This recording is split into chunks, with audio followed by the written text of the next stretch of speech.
some of them will say, oh, I want to be a war photographer. We have to be careful that we just don't want to go there because it's kind of cool. You got to really want to do it, because if you don't and you're working in a situation like that with other people, locals or your colleagues, you can put everyone at grave risk if you don't know what you're doing or you're there for the wrong reasons.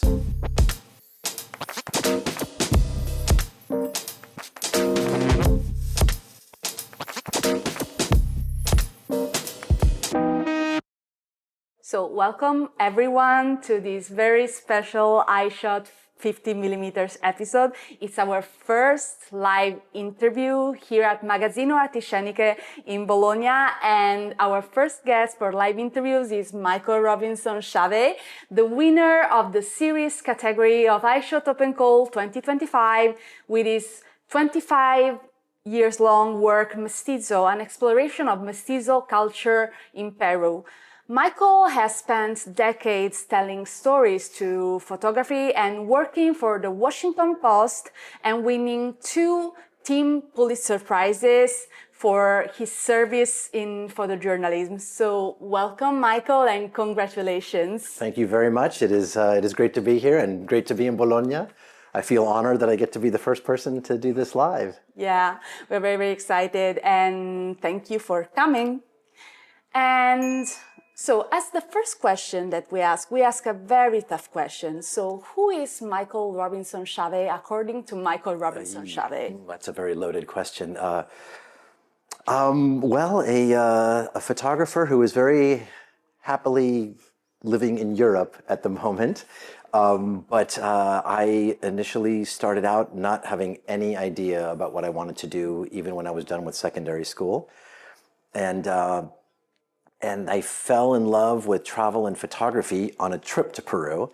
So I have my mom to thank for that, because it was discovering her side of the family, which a lot of the Mestizo work is based on. And it just really opened my eyes. I grew up in Southern California.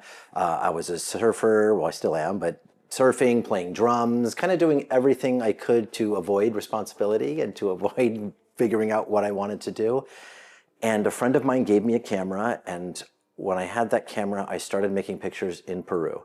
And it was such a wonderful muse, because it's a country that around every corner there's something unexpected. It's an amazing place that way.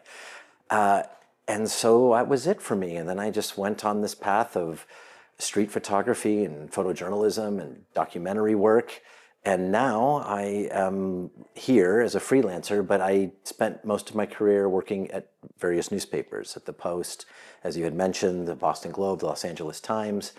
And I was very fortunate to have this opportunity to have someone to pay me to travel all over the United States and the world to make pictures and tell people stories.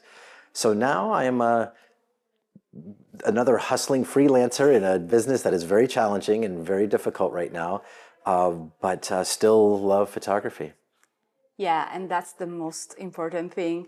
Okay, another thing I would like to ask you is, when was the first moment you realized that photography was more than just art to you? It was something that was going to be such a defining part of your life. Would you like to elaborate, since you introduced it in the first answer? Of course. Wow, I mean, when I started looking at certain books, my brother, who is a writer and studied journalism as well, and he gave me a book, In Our Time, which is a retrospective of Magnum photographers. It was our 45th, I believe, anniversary. And when I started looking at those pictures, I didn't realize you could do that with a camera. And that was, wow, look at this. And it was really just these beautiful photographs of telling other people's stories. And many of them were from monumental events that happened around the world. And so I kind of realized that I wanted to try to bridge that gap. I feel if you can bridge the artistic with the informational and empathetic, because empathy is not a bad word, it's a very good word. If you can bridge that gap, then that is the fleeting moment, but it is the most successful moment. And a lot of that work kind of inspired me that, okay, this photography is a beautiful craft, but it also has a heavy responsibility with it if you're going to go into the world of photojournalism and visual journalism and documentary, whatever name you want to apply to it. So that kind of set me on that path to look at it artistically, but to give it some power and to tell other people's stories. Okay, thank you for sharing your story. And speaking of your backstory, because people love backstories, you have a double vision on the world. So because of your Peruvian descent and your American upbringing, so how did this double perspective on the world shape your photographic eye specifically? Well, that's a great question. I mean, I wasn't really aware of it happening. It was one of those things that it was there, but I wasn't cognizant of it. I just knew that that I was being drawn into that side of my family. My parents had split up. My father left the family. And as I gravitated towards my mom's side of the family and to get to know them, the Peruvian side of my family, that really awakened that side, that longing to understand my Latino roots. And so I believe that was sort of the catalyst for me to get into that, to bridge the two worlds. And I just was naturally drawn to Latin America. And a lot of my work was down there. My first job was for the Associated Press in Panama and in Mexico. And I was just naturally drawn down there. And I think that was kind of me realizing the two worlds, that I loved photography, but I really was drawn and working a lot in Latin America, in Peru and Mexico, throughout that region. And then I started exploring other regions once I got a job at the Boston Globe and they started sending me to some other places. But it's always kind of been there. And for me, when I was at the Globe, I was the low person when I got hired. So I had the worst shift, the worst assignments. And so for me, it was therapeutic to just grab a camera. I had an M6 and a bag of Tri-X film and to go to Peru and just to make photographs.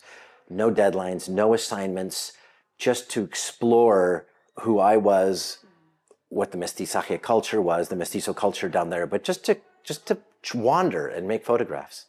So that was kind of both worlds inhabiting my brain at the same time, as it were.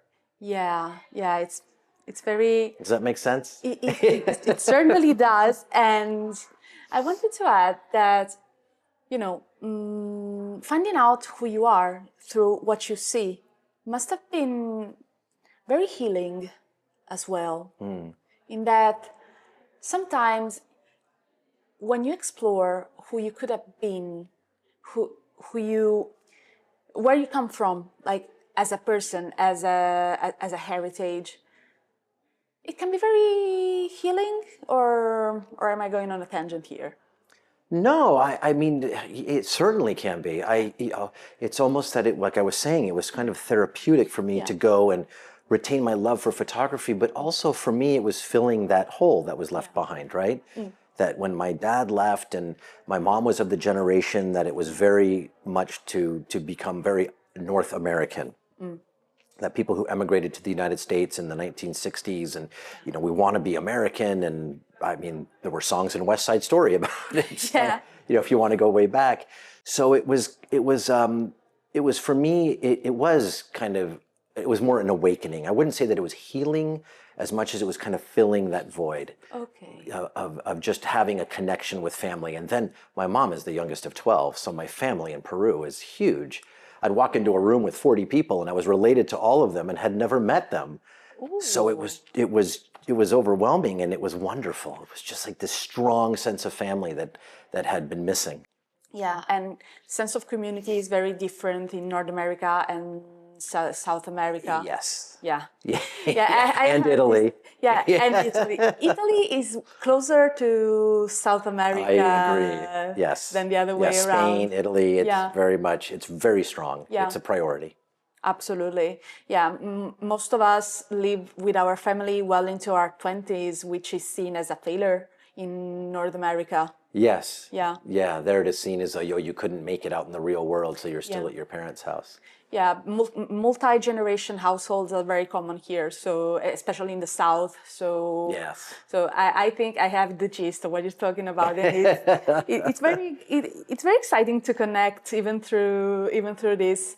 And going back to journalism specifically, so you won 2 Pulitzer Prizes with the Washington Post, and with a team because there were assignments done on climate change and on covering the assault on Capitol in January 6th, on January 6th, 2021. And how much does teamwork play a role in photography and photojournalism? Oh, that's a good question too. I mean, honestly, it really does on a big story like that. Yeah. So it's very different. For example, my work in Peru is very individual. Yeah. And so much work that we see is, you're almost a photographer that, because you don't have to collaborate with a big team. It's not like you're working on a film production or what have you, where it is so many different moving parts. But on a story, like, they were very different. The climate change story, there were 4 photographers and I believe 5 writers that worked on that piece. And of course, all the editors that helped craft the story. But we fanned out to many different locations. So it was just going to be too much for one person or 2 people to do. But it's very effective because you can kind of see what paths the other writers and photographers are taking. And you realize that it's your responsibility to make this story as comprehensive as possible. And it really helps you kind of with your vision, right? It really helps you. Okay, Bonnie Jo, a photographer that was at the Post, she went to Australia and did this story. So I'm going to focus, when I went to Siberia, I knew that stylistically and story-wise, I wanted it to look different. So we kind of knew that going in. The coup attempt on January 6th was more, it's such a spot breaking news situation that the teamwork there is very different. So we had 2 photographers inside and a few of us outside. And I was really tempted to go run inside the Capitol, but I knew we had 2 photographers there and my responsibility was to cover this one area of the Capitol that was in front of me, right? Plus it was COVID, there were no vaccines and everybody inside the Capitol didn't have masks on. So I was a little wary of that as well. But it was paramount for us to kind of stick to what we were doing so that when the editors at the Post received our work, they would have that entire look at what happened that day. It wasn't going to be, oh my gosh, we're missing all of this and we're missing all of that. And Michael, why were you inside next to this photographer taking the same pictures? And so that is kind of how you do it as a team. Yeah. And it may seem like an obvious question, but how do you keep each other safe in situations like January 6th? I mean, you watch each other's backs. You definitely want to kind of end up by yourself. I did a lot of conflict photography for many, many years. And there you would just work with good people, people who were smart. You understand the situation you're in, who are the players involved in that story, who are the ones that may like you and may not like you or may want to work with you and not work with you. On January 6th, I didn't dress the part. I dressed in, kind of nasty clothing, as it were, and I didn't have any press ID on me. I had it with me, because you always have to, you can never misrepresent yourself. But I just kept a very low profile, where other photographers kind of went in all geared up like they were, ready to do a raid on something. And they paid the price for that. So they were either labeled as Antifa or as journalists themselves, and they were beaten up by the mob. Yeah, and we just would watch out. I would work with Jason Andrew, a freelance photographer in Washington, D.C., and we just looked out for each other. Hey, be careful with this crew behind you. They're particularly agitated, or this one. So it's just kind of keeping an eye and being lucky. Yeah, luck does play a part. It really Not only does. when you shoot, but also where you shoot. Yeah, and who you run into on something like that. Yeah. Now I would like to shift to a little bit on your process and methods. So you talked about the therapeutic effect of working on something intimate like Mestizo, especially coming from assignments and photojournalism. But how does the mind of a photographer shift in terms of vision, in terms of what you're looking for with your eyes, when you go from assignments and stories for the press to intimate projects? What do you look for in either?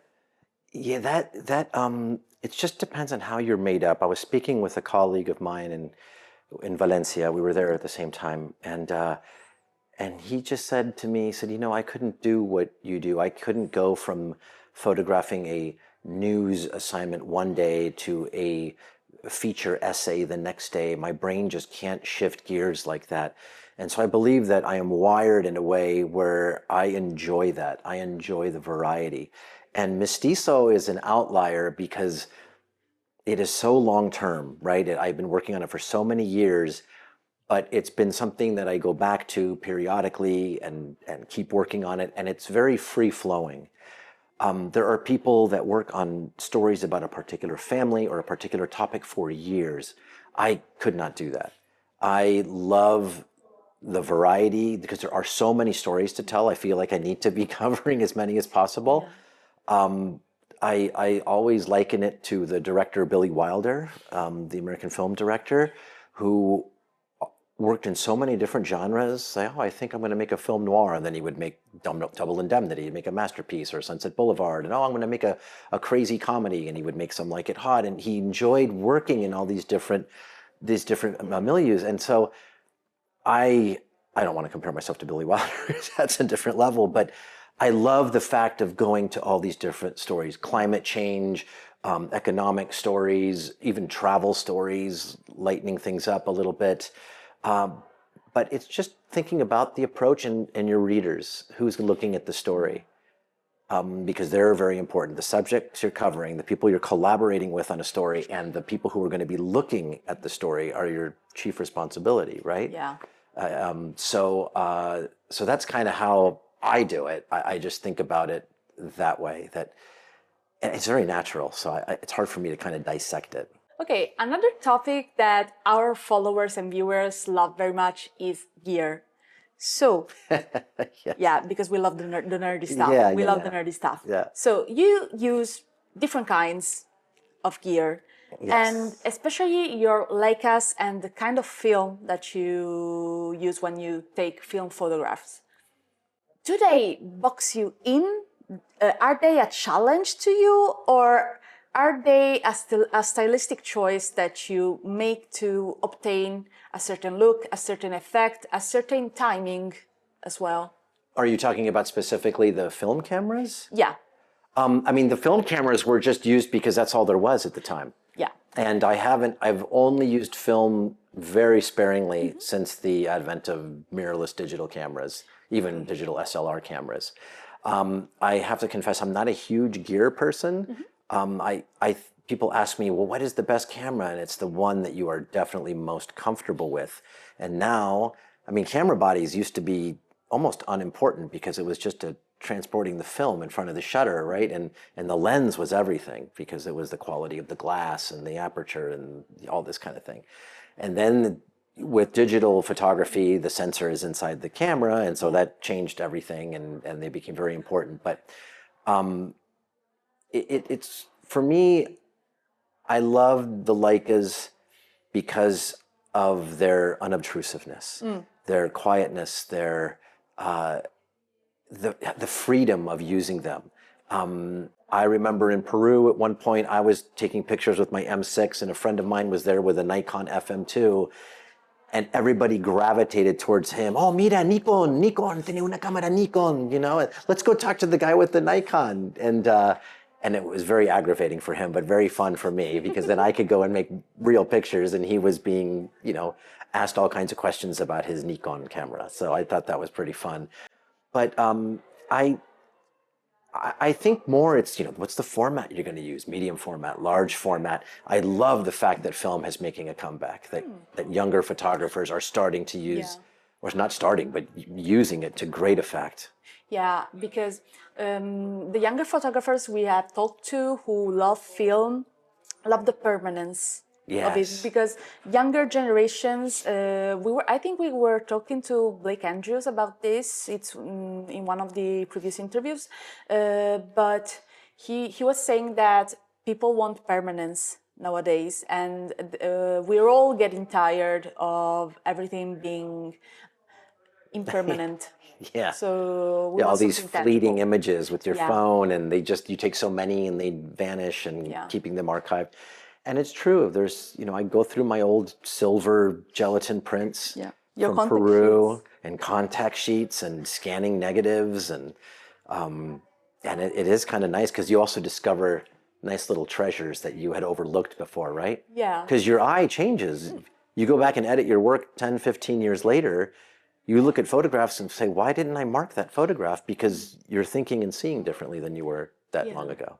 And certain moments mean something different to you in retrospective as well, because some of the people we take photographs of may not be in our life anymore at a certain point. Oh yeah, then that definitely takes on a certain level. Yeah, grief is certainly an element in the editing the editing process. Okay. Another question I would like to ask you is about layering, because I saw that so many of your photographs have different things going on in different layers, in different spaces of the photograph. So how do you manage to keep everything so layered while not missing the moment? Oh my goodness, I wish I had the recipe for that. There's our luck again happening, but I just think it's discipline, it's patience. That was a great advantage of the Leica. Another reason I liked using it is because you have those lines, right? The rangefinder lines, and you can see things moving in and out of your frame, and it's anticipation. So, and I would just put it on f/16, and it is a rangefinder, so you can just set the focus to a certain distance, and you're not going back and forth missing things, right? So you have it set in a certain focus. And I have to admit, at that time in the 90s, the mid 90s, I was greatly influenced by Harry Gruyere and Costamanos and Alex Webb, certainly, who were just masters of what we're talking about here, of layering. And Cartier-Bresson was doing it way back, Kudelka masterfully, but not exclusively, you know. But others just really, that was their discipline. And I really enjoyed it because I think at that time, at least in the newspaper world, layering wasn't really happening. A lot of it was very flat, two-dimensional, blown out backgrounds with longer lenses. Oh, I do sound like a gearhead right now. But no, you know what I mean? That's what they want to hear, so we're giving it to them. Good, perfect. But it was, the backgrounds were all faded. And I showed my work to the director of photography at the Washington Post. Yeah. In 1999, when I was trying to get a job with them, and he saw some of my Peru pictures and how they were layered, and he loved it. He said, "This is what I want to see. I want you to come to the Post and make these kinds of pictures, because no one on my staff is making these kinds of pictures right now. They're not really doing this, and we need to mix it up a little bit." I just always enjoyed it. And as far as the moments, you're just waiting for it to happen, and we anticipate moments, right? I mean, we all have to be kind of like psychologists a little bit in human behavior to know if we're at this kind of event, we can expect this kind of reaction, and who is the person who seems to be displaying it the most, and you kind of hang out and wait for that moment to happen, and hopefully there's some interesting things to layer it with. Absolutely. And well, luck, but also an eye and a mind for reading. So Right. It might not be a recipe that works every time, but it sounds like a good series of guidelines. Right. I mean, it's good to definitely mix it up, and I don't want to do that every time. I mean, sometimes simplicity is key for a photograph. Yeah. And back to what we were talking about when it comes to rewatching a photograph after years. Are there some particular photos that come to mind that you hadn't seen with the right eyes before that now jump out because the right amount of time has passed? Yes. Just going back to the Peru work, There were a couple of photographs that I made, one on the streets of Lima, just a street photo of a family walking down the road, and there's a man in a blazer in the foreground. Yeah. And I completely missed it. And then I went back and looked at it, and I loved their faces and the power in a couple of the faces, and there was a bit of whimsy in it, and certainly timelessness. Yeah. And it just really felt like Lima at that time. It had that real limeño feel, which I loved about it. And I don't think when I made the picture and sort of first editing it, I was visually mature enough to recognize that. And I think now I am, I hope. I'm not mature in many things, but in that I am. And it just sort of jumped out at me that this is a picture that would look great in the body of work with the rest of the photographs. It helps the rest of the work. Yeah. And whimsy is an element that is very often overlooked. And we could all use a little bit of Yes, a little more whimsy. Yes, we could all do with a little bit more humor and whimsy, Yeah. and there's certain photographers that do it really well. Irwit comes to mind, and Yeah. I mean, Diane Arbus. I wouldn't call it whimsy. I mean, it was so off-putting sometimes, but oh my goodness, what an eye for it. Yeah. Yeah. There's some magic in Diane Arbus' work. Yeah. There's a magical feeling more than a whimsical feeling. And there are pictures that you can just sit with them. Yeah. And think about it and wonder, and I love that. I love that. Absolutely. And I love the principles that she worked by. Yes. Yeah. Yeah. Done a bit of homework with Lucrezia and Marco. So yeah, I've learned so many things about photographers, and it's a pleasure to talk about them with you. And okay, another thing I wanted to ask is the one question about black and white. So the choice of black and white, why did you feel that it was the best course of action for your most intimate photography? And what does black and white give you that color doesn't when it comes to tell that specific story? Yeah, that's I mean, for a lot of the work I've done, it would be, did the subject matter lend itself to black and white?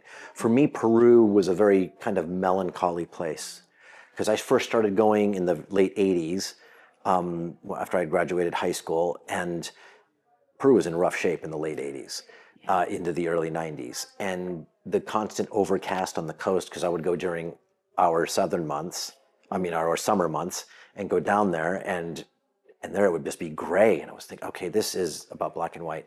And it just kind of stayed that way. Even when I went up into the mountains or the jungle, and the colors were spectacular. And it just, for me, it wasn't about that. It was about the people there inhabiting those colors. And then there's other stories where color was really important. And so a lot of it is, I decide beforehand. Now, working at newspapers, everything had to be shot in color. Yeah. For the archive, right? Yeah. And then I would have to convince editors that maybe this one should run in black and white, and choose my battles carefully, right? Because you can't keep asking all the time, or they're never going to do it. So I did a series in Mexico, how the cartels were ripping the country apart. And we did a series of 4 stories, and I was Marty Barron, a very famous editor, was in charge at the Post, and I had to sit down and convince Marty that this story needed to run in black and white, because it was very austere. The landscapes were scorched. The subject matter was very dark, and a lot of the work was done in kind of the middle of the day. And I'm not going to lie, the middle of the day can be very difficult in color. Yeah. And only, like there's Bill Allard, for example, is such a master of color that he can make it look great any time of day. But I just felt that it was better for the story. And he said, hey, Michael, color is news, black and white is history. And I said, okay, this is going to be an uphill battle here. But I was able to persuade him by showing him some of the work, and these Cormac McCarthy-esque landscapes, and this is dark material here. And they ended up doing it for 4 installments, big double trucks and front page in black and white. So it was kind of I was really happy about that. But it's a lot about the subject and the mood of the piece that dictates whether I'm seeing it in grays or seeing it in color.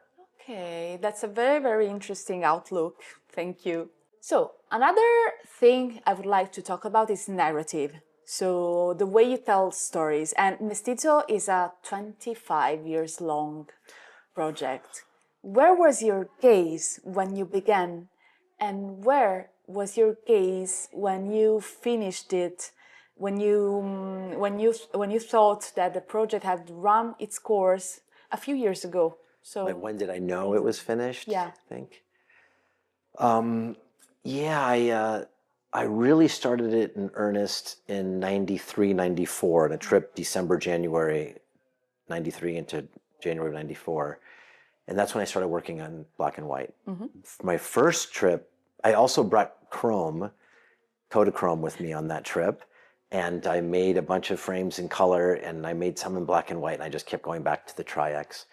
And I look back at those pictures and think about all the pictures I missed. I didn't know what I was Of course, doing. you won't see the ones you took. The ones you took, you'll see the ones you miss. Of course, of course. Of course. So I was thinking about that. But for me, it was just kind of a feeling when I started doing more international work for the Post and the Los Angeles Times, that I was fortunate in that I was getting so many good stories working abroad that I didn't need to go to Peru for that same therapeutic, that feeling I was talking about prior. And going back to Peru became more about family, became more about, surfing with my family and friends, eating really great food, because the food in Peru is spectacular. It became more about that. And then I started pitching stories in Peru, where I was actually going down there and working on them for publications, which I hadn't really done before. And that was a very strange feeling. And I was able to do a couple other trips where I went back just for myself and made photographs, and it felt really good to do it. But it was then that I kind of realized that, am I done? I think I am done. But now part of me thinks, oh, would it be good to go back and do some more? But I just think it's time, and it's time to put the work together and have it breathe on its own. Yeah, and who were you when you began this journey, and who were you when you drew this conclusion? Oh, I was a student. I was just figuring out that I wanted to get into photography when I started. And and it was what pushed me.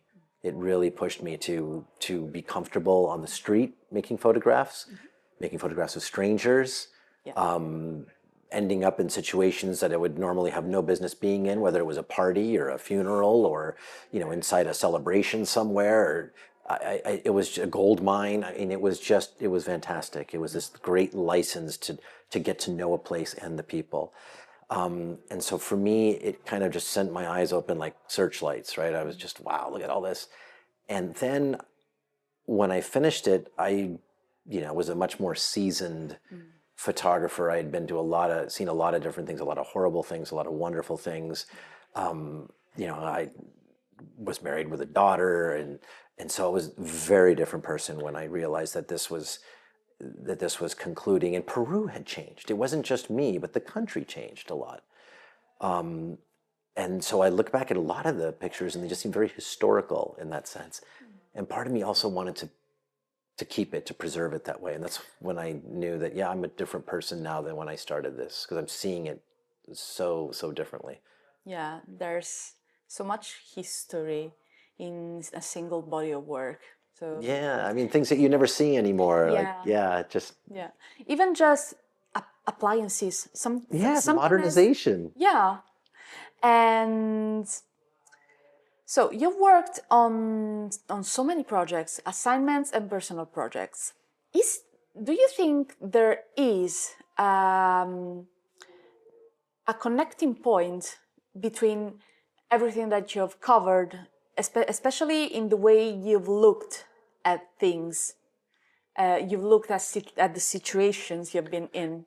Do you think there's a fil rouge in both your works, your lines of work? I do. I think that curiosity is what is the big connection, right? And wanting to tell people's stories. sometimes it's good to step back and just do personal work, right? That is reflective of where you are at the time, and how you're seeing things.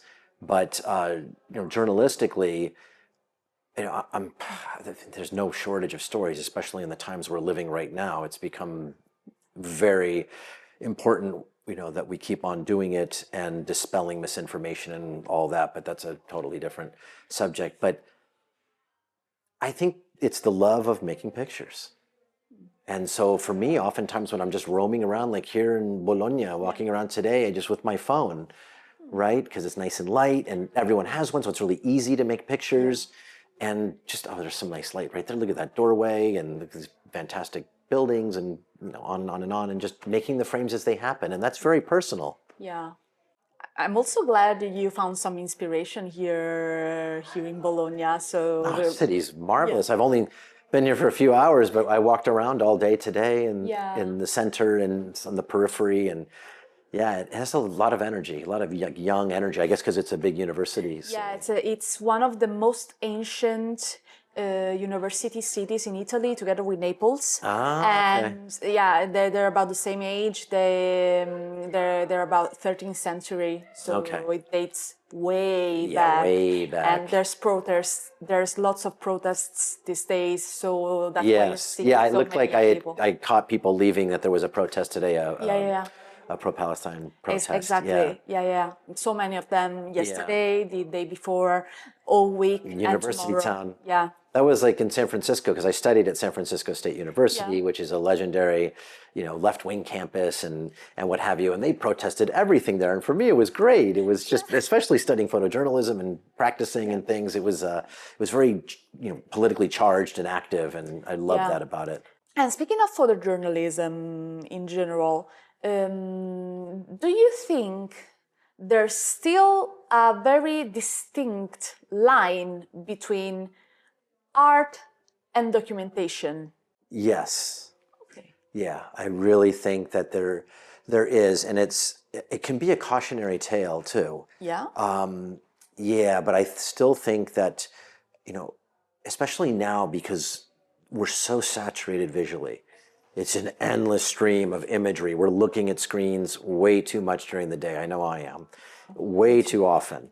And so a challenge that many photographers see is that they have to bring a new aesthetic to their work to make it stand out. And editors likewise feel that they want some new aesthetic, so it's not the same tired pages or websites. And now, because readers come at a premium, they're easily distracted and drift away. So I think that there is a push, like right now it seems that the style du jour is direct strobe, really flat direct strobe imagery. And there's a lot of photographers doing it. I've seen portfolios where it's sort of the same style, even though the photographers are from two totally different places and different countries or what have you.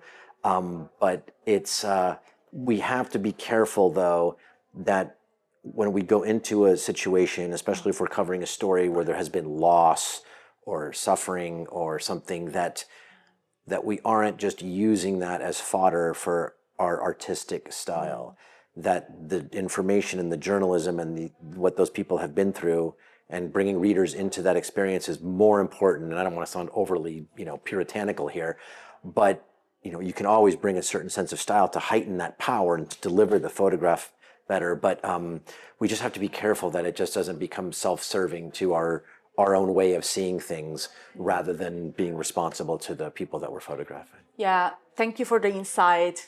So it's a subject of debate, and we have talked to many photojournalists about this specific dilemma between aesthetics, between personal vision, and the need to bring out the information. Because personal vision is very important, and I love looking at books of photographers whose very personal work, and this is about their family or friends or issues that they have been through and how they see it and how it turns itself into something visual, and that's how they are presenting the work. But when we're sent on a story or something, I think we have different responsibilities. Absolutely. Yeah.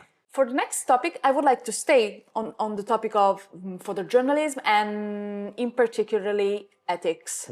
And so you have photographed mestizos as as someone of Peruvian descent, so you are not an outsider.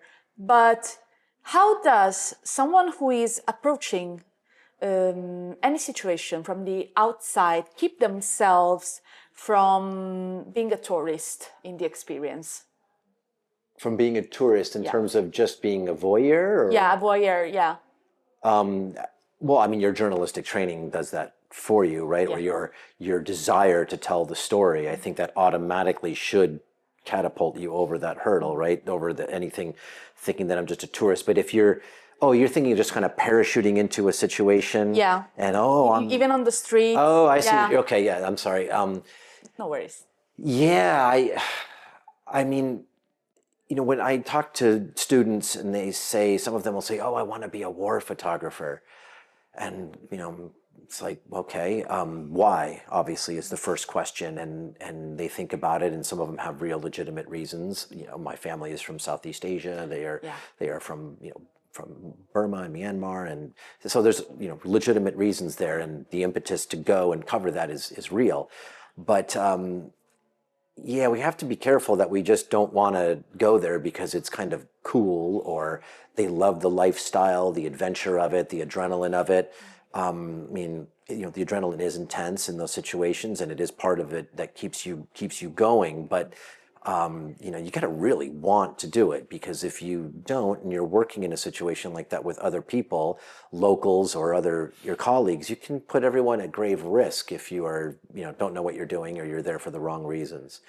But just even street photography, I mean, we're all kind of tourists when we're doing street photography, right? That doesn't have the same level of, I think, ethical requirements that if you're making pictures for a publication. Okay. If that makes sense. Yeah, of course it does. I was thinking, so many white photographers go travel, and they are very interested in what locals do, that sometimes they don't notice that they are actually exploiting a struggle. So how does one develop an eye for this kind of respect? Yes. I mean, then you're coming with and sometimes an outsider's perspective it can be a good thing, in order to present the work in kind of a new way. But honestly, it's research. Know what you're doing there. Know what the struggle is, or what the story is, or if there are moments of celebration, what that celebration means. Sensitivity is paramount. You're collaborating with these people that are there. They are giving you the luxury of being there and allowing you to come into their lives to make pictures. I mean, that is a very personal thing, right? It is a very private thing that they're allowing you to come in and do. So yeah, it is the utmost in terms of professionalism and sensitivity, and to look at the work and bounce it off other people. I think one thing that would be really great is if you're going into a culture that is not yours, or you are not from that area, and you take a bunch of pictures. It would be really good to go and show local photographers. Sit down with them, and I'm not saying have them edit the work, and certainly don't show it to the people you're photographing, because otherwise you have the chilling effect, and that's a totally different ethical dilemma for certain stories. But if you're making pictures of them for them, obviously it's fine. But to show, especially young local photographers, and just say, what do you think of this? Does this make sense to you? Is this, and if it does and it works, it could be a great learning collaboration between the two of you. There's bridges that can be crossed, because you could go and do a wonderful job, but then in the court of social media, you could be ripped to shreds unfairly and unjustly, but the damage is done, and it's really hard to come back from that. So it is a delicate dance, for sure. It is very difficult. And this catastrophe in Gaza, this horrible thing that's going on in Gaza, I spent a lot of time in Gaza in the early 2000s working there. But to see the Palestinian photographers and what they're working through, where members of their own families have been killed. Many of them, our colleagues and our friends, are now no longer with us. But the power of the work that they're doing and documenting, it cannot be understated how amazing it is and how important it is for the visual document for history. And so there is a case where the people who are experiencing it and living it are creating the document, and it is damning on all fronts. Yeah. And it's undeniable. Absolutely. Yeah. So I think it's a tough one, right? Because you know, this is an odd parallel, but I'll bring it up, is that, you know, surfing started in California and Peru. They were doing it way back in Hawaii, but the big money was in California and Hawaii, but certainly California. And surfers, white surfers, would go and travel all over the world, Mexico, Philippines, you know, Chile, wherever, and they were surfing.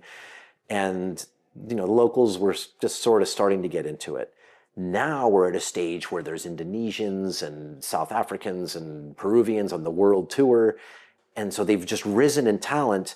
And we've seen the same thing with photography, right? That, you know, photography it's a very expensive medium. You know, it's not cheap. And so it was wealthy white people were able to afford these cameras and travel. Travel is really cheap now in comparison, but it was so expensive to jet off to Africa or wherever. But now, you know, they're just doing amazing work. You know, I was just in Nigeria and talking with some photographers there, and they're just doing phenomenal stuff. Yeah, we did a book last quarter with Pierre Otman, who is a Malgache photographer. So his work is outstanding. Yeah. There's so much good stuff. The Mexicanos and Peruanos are just, that's great. Yeah. They're doing good stuff. So we've had authors from all over the world, and we had a collective of Palestinian photographers in January. So the Bearing Witness book, I don't know if you've seen it on like our social media or something. The Bearing Witness book that we have a couple copies of downstairs is from a collective of 6 Palestinians. Fantastic. And one of them lives in Italy. So speaking of knowing what you're doing, have there been moments where you decided to lower your camera? And would you like to talk about them? Oh yeah, there's been plenty. I mean, anytime someone says to me, if it's a sensitive situation or whatever, I don't want my picture taken, I rarely would ever try to talk somebody into letting me, unless it was something so crucial or, but yeah, no, I just, okay, I won't take your picture. And if they happen to be in a picture that even if I like it, then chances are I'm not gonna put that in for publication. I would let the editor decide. I could send it if I really liked the picture, but I would let the editor know, by the way, this person was very adamant not having their picture taken or did not want to be in the photograph. And then it's up to them because they are the editor. But there's been situations that, or you know, funerals, sadly, I've photographed so many of those, where you make your frames and you feel you've captured the pain and you can deliver that to people so they understand what's happening there and they can feel it as well. And then, you know, you don't have to just keep making pictures. I've been in situations where other photographers are just working it and working it and working it. And that's not good for any of us, right? Yeah. But that's all our own choice. I would never tell that person like, hey, you should stop, because that's not my job. It's not, you know, that they're responsible for themselves. Yeah. But, you know, you can just sort of like, you know, it's time to maybe back off a little bit, and, you know, we've gotten the picture, especially when you're in close. Yeah. You know, if you're far away, it doesn't really matter so much, which a lot of them, they put you back. But I think that's everyone else's decision. But yeah, there was a time in southern Lebanon when the Israelis were pounding Beit Jabel in 2006 during the Hezbollah-Israeli war. And the Israelis were just, I mean, you know, they go in and it's total destruction. And it was very dangerous because they were taking out ambulances, and so we drove to Beit Jabel because there was a ceasefire happening. So we got there, and we ended up carrying the wounded out because we got there before anybody else did. Yeah. And the Hezbollah fighters, you know, they weren't helping anyone. They had all gone off to hide or fight or what have you. And so all these women and children were coming out of the wreckage of 2 weeks of bombardment. And, you know, I made pictures. But then we also helped get some people out of there because you just had to do it. Absolutely. And that was a case of where, yeah, I'm making some pictures and I have to do my job. Yeah. But I'm also gonna, you know, help get some people out of there. Yeah. Yeah. MSF hadn't shown up. They showed up a couple hours later. Yeah, it must have been, there are no words to describe. Yeah, it was tough. And that's why we take pictures. Yeah, absolutely. Yeah. Okay, so I would like to shift gears a little bit myself. So Mestizo is the winning series of Eyeshot Open Call 2025. And what does this kind of recognition mean to you? It's fantastic, especially because it's like we've been talking about, right? This is such a personal project. I don't even know project. It's just a love letter, right? To my mom, to Peru, to the Latino experience and that side of my family. So it's a tremendous honor, and and I'm so happy it was with this set of pictures and this body of work. So. And plus, I get to come to Bologna. Yeah. Yeah. And hang out with all you fine people. So, yeah. So no, it's great. It's really, I'm very happy about it. Yeah. And is there any other reason, aside from it being your core project, why you entered it? Yeah, I mean, I entered it because of that, because because like we were talking about, I felt like I've completed the work. Okay. That the work is done, and it was time to see about putting it out as a whole, and talking about the potential of putting it together as a book, as a group, as a set of images, almost like an archive. That was very appealing. That why I entered the contest, and looking at past winners and past photographers that have done this, and I just love the very eclectic nature of Eyeshot. A lot of the books and the magazine, all the different stories. I know that street photography and documentary are the thread that kind of connects a lot of them, but that's a very long thread, right? That has all kinds of different sets of bodies of work that can be represented by that. Yeah. And so for me, it was it's just nice to be a part of that. And I discovered so many photographers that I didn't know about. That's the other thing that's really great. Yeah, I'm very, very glad that you're coming out of this experience with many contacts as well. So many people you didn't know before that you met somehow through us. So connecting people is also one of our goals. So we are very, very glad to be building this community around the love and curiosity that you mentioned before. I mean, Margarita, who got third place, we've been talking, and Instagram was hoping she was going to be able to make it, but because I loved her pictures, and so it's been really, really nice to tell people, like, now I'm following a bunch of them on Instagram, and they're following me, and Instagram can be kind of a little overwhelming, but it's great in that respect. Yeah, really great in that respect. Yeah, there's so much showcasing of cool stuff. Yeah, you get through a lot of the silly videos and get to the photography. It's really nice.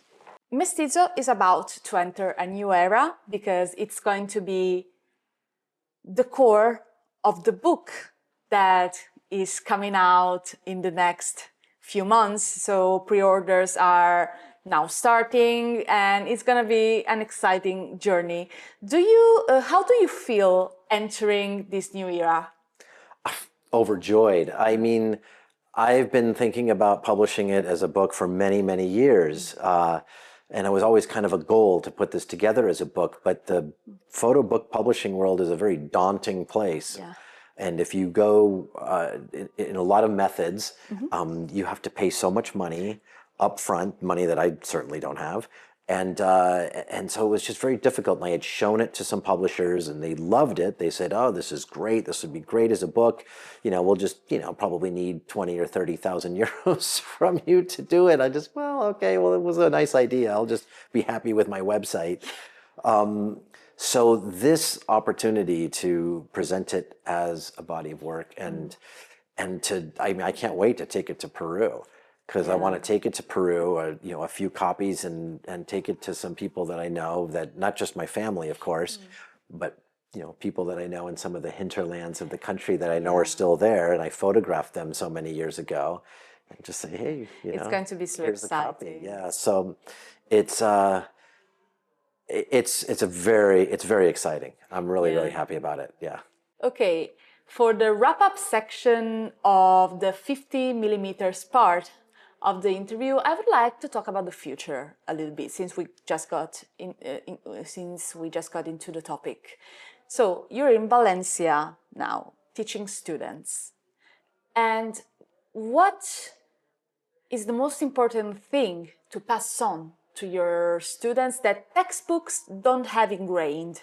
Uh, Experience, right? I mean, I'm teaching workshops. I haven't taught one yet in Valencia, but I'm teaching workshops and I'm still working as a photographer. But when I do it, it's to kind of accelerate the timeline for them, right? In terms of, here are things, it's sharing my knowledge, it's sharing wisdom. And I know that makes me sound old because I am old at this point, but it's just to pass that on. And now it's a much more different and in many ways a more difficult marketplace and world for young photographers. I was just a few months ago, I was in Cairo for Cairo Photo Week, and I looked at quite a few portfolios and talked to many young Egyptian photographers. And, for them, the challenge is it's really tough because of the government is fairly strict on what can be photographed. They're pretty brutal.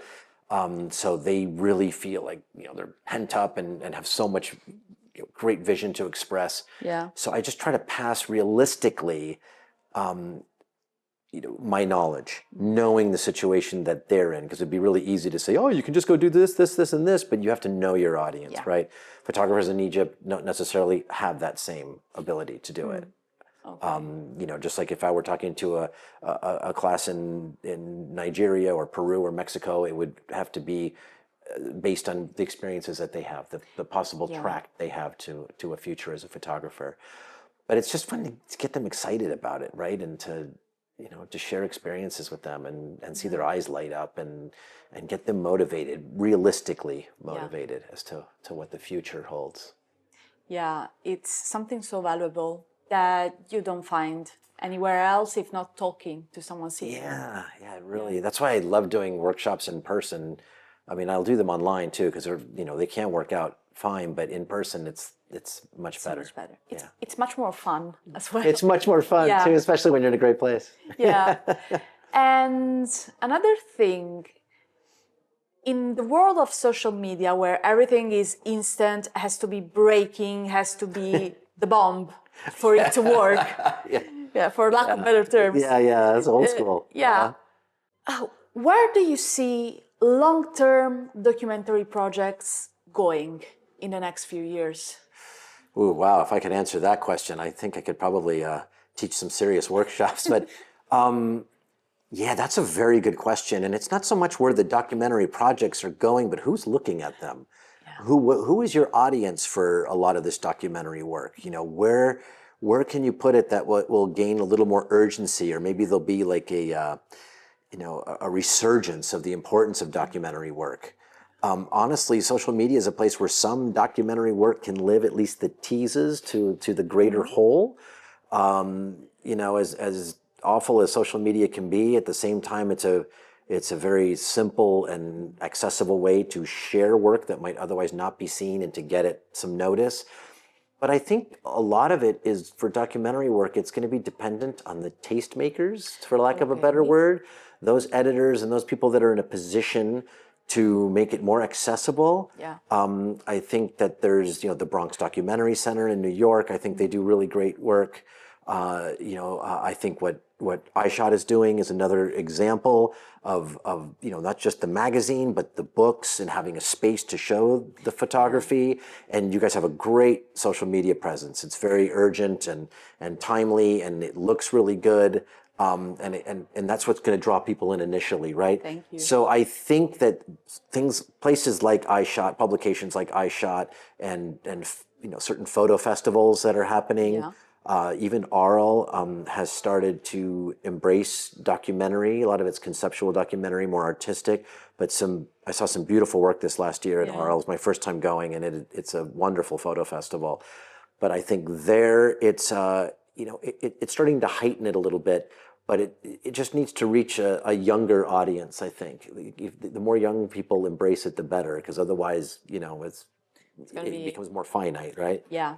But a lot of young people are wanting to do it, and it's going to have to break out of its traditional molds and have new ways of delivering the product and new ways of telling a documentary story, whether through audio or short film and video mixed in with it. I mean, maybe there's some artistic elements to it that are still journalistically responsible. Yeah. Yeah, there's a lot of ways to do it. So Absolutely. that's our challenge, right? Yeah.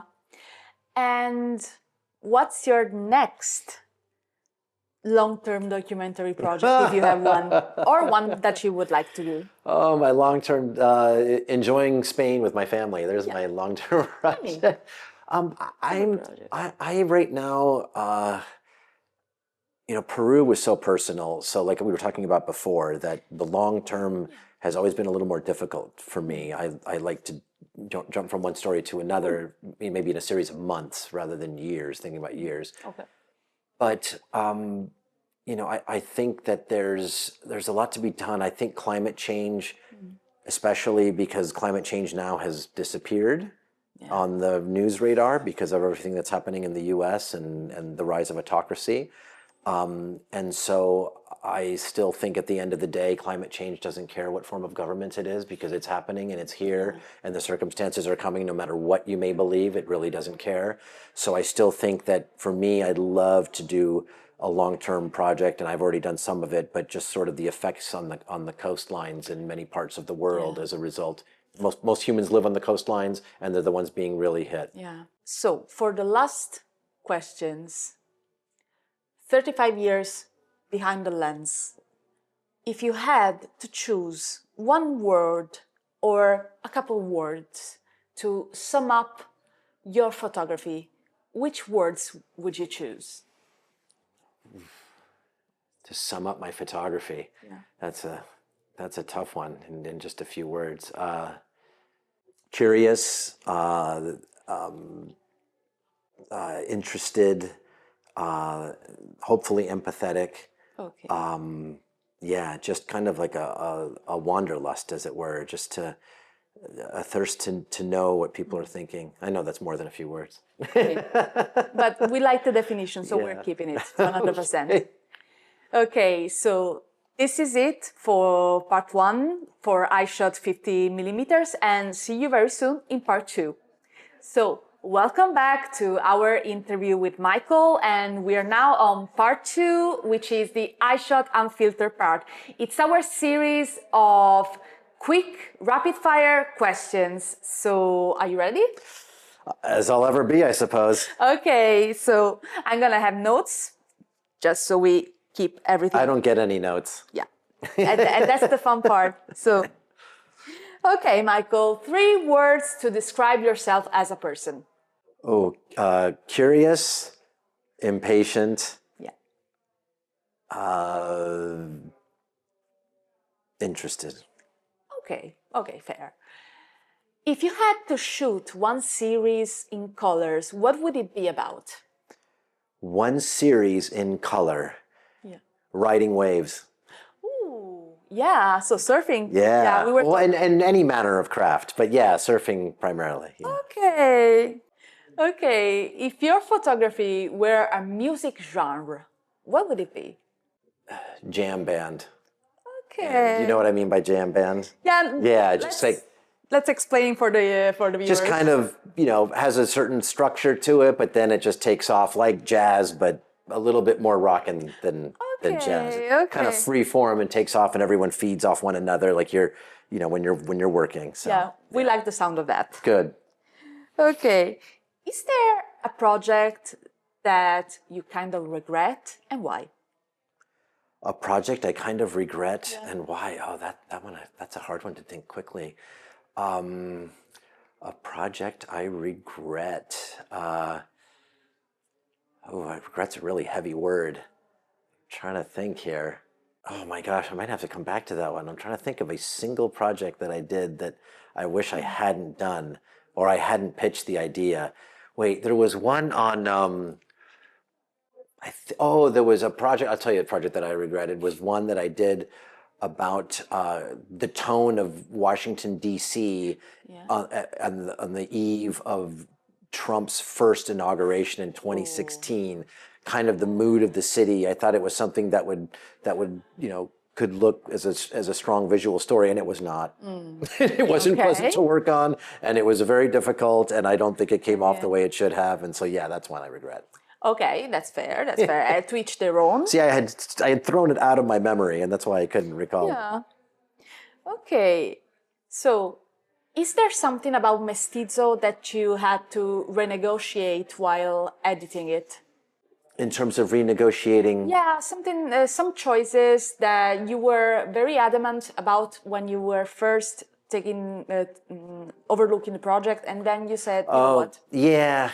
There's been some that it's been gone through so many different edits that it's come and gone, and there's been some like, why is this in here and why isn't that in there? And so yes, quite a few. Okay.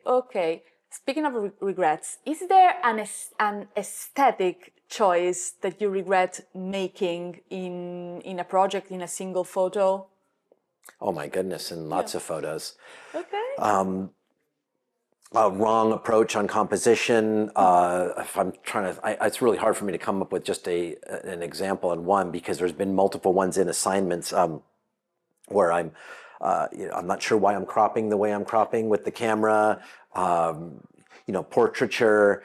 Some portraits where I just didn't work it enough, didn't work it hard enough, and I never really captured the essence of the person, and just it's kind of a mug shot and that's it. So in that sense.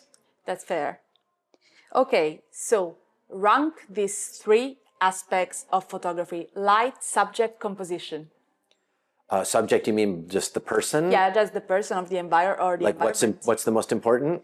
Rank them in order of importance to you. Importance to me? Yeah. Subject. Oh, subject, I'd have to go. I love great light, but I think subject, composition, because we don't always get to choose our own light, and then light. Okay, that's fair. If you had... That's tough. I want you to give a direct message to young photographers. What's something they should never do? Go into photojournalism? No, I'm just kidding. Hold on, let me... Strictly from a financial aspect, what they should never do is imitate rather than innovate. I know that's a bit cliche, but it is true. Inspiration's one thing, but imitation's another. Okay, that's very fair. What's the harshest critique that you've ever gotten on your work, and how did it change things for you? Oof, I have gotten some brutal critiques. I remember at the Eddie Adams workshop many years ago in the early 90s, I had an editor question why I was even there, looking at the work, that these are just snapshots. I don't know what you're thinking here. My old director of photography at the Washington Post could absolutely bring you to your knees at the light table looking, and you spent 3 frames on this and 14 frames on that. Why did I hire you in the first place? So there's been a lot of brutal critiques, definitely. But you develop a thicker skin, and it's important as long as it doesn't go to abuse. Yeah, absolutely. Okay, is there something in photography that is generally viewed as a mistake, but it's kind of your guilty pleasure? That's viewed as a mistake? Yeah. Gosh, I don't know about a guilty pleasure. Viewed as in photography as a mistake. Yeah. Sometimes the subject looking at the camera. Yeah, I mean, eye contact, breaking down that barrier, the fourth wall, as it were. Is it the fourth wall? I can't remember what they call it. Yeah, the fourth wall. It's sometimes I think it can be very effective in a photograph. The other one is that just don't show backs, but I think backs can be very expressive, the backs of people. Of course. Yeah. This is a question that many of our guests love. If you could choose any era to photograph without limits of logic or gear, which one would you choose? It doesn't matter what time period. Exactly. You could just go into a time where... Exactly. Oh my goodness. Even the dinosaurs, if you like. Yeah, well, if I were a paleontologist, that would be an easy one to answer. Oh wow, what era? I mean, I would have to say it would be an era where there was no photography because it would be completely, I mean, it would be unique, right? I think that but you know, I just love the aesthetic of the 20s and 30s, the 1920s and 30s, Yeah. but with a superior camera. With a modern camera. Well, yeah, maybe with a modern camera, although, you know, the Leica did come out in the 30s, but Yeah. yeah, I would say that the 20s and 30s would have been phenomenal. Okay. Anywhere in the world or like a specific place? Anywhere in the world, really, at that time, I think would have been interesting. You know, Europe, Asia would have been fascinating at that time. So many things were happening. And you know, you have the flappers, the flappers in the USA and the Taisho era in Japan. Yeah. And then you have, you know, the depression and you know, so many things were going on. Yeah, it would have been really, really fascinating. Yeah, absolutely. Is there a documentary photography cliche that you really can stand? Yeah, I would have to say the cliche there is the dirty-faced children looking at the camera. Oh yeah. Yeah, that's one that I think we can move on from that one, unless you're going to do something outrageous. Or the other cliche, if I can be liberal with my answer here, is that if you're going to do a story about people who don't have homes, you better bring us something new to the table that's explaining something about them and what their situation is, because that is cliche ridden through and through. Yeah. Yeah, it better be something, you know, really revelatory. Absolutely. Okay, how far would you go in terms of compromise for Mestizo? So if an editor or a publisher asked you to do some edits that you might not agree with entirely, how far are you willing to go? Oh, I see. This is a test question here to see. No compromise. Oh. No, just kidding. I mean, it's the flow of the work, right? Okay. And how it works. And of course, there has to be compromise, of course. But yeah, it's very deeply in personal work and been doing it for a really, really long time. But yeah, there's always room for compromise because sadly, there's very little of it these days. Yeah, of course. Yeah. If you had to pick one in general as a vibe, small personal project or big commission? Well, I've done plenty of the small personal project and not the big commission, so I'd probably go with the big commission right now. Okay, we will all use for my family's sake. Absolutely. But yeah, I'd probably go with the big commission now that I'm older. Okay, and one last question that we ask all of our guests. What do you believe in? I believe, I believe in a great many things, but I just believe in the power of education and whether it's visual, because right now I just think ignorance has run amok and we're paying the price for it. So I believe in the power of education and research and knowing something about the world around you. Yeah, absolutely. So thank you, Michael, for playing with us, for being with us today. Thank you. And for everyone watching, I just want to leave a small message. Keep liking, keep subscribing, keep watching. And if you're here for the first time, welcome to Eyeshot. And keep supporting street photography, documentary photography, and keep art alive with us. See you next time. And thank you again, Michael. Absolutely. So see you next episode and bye.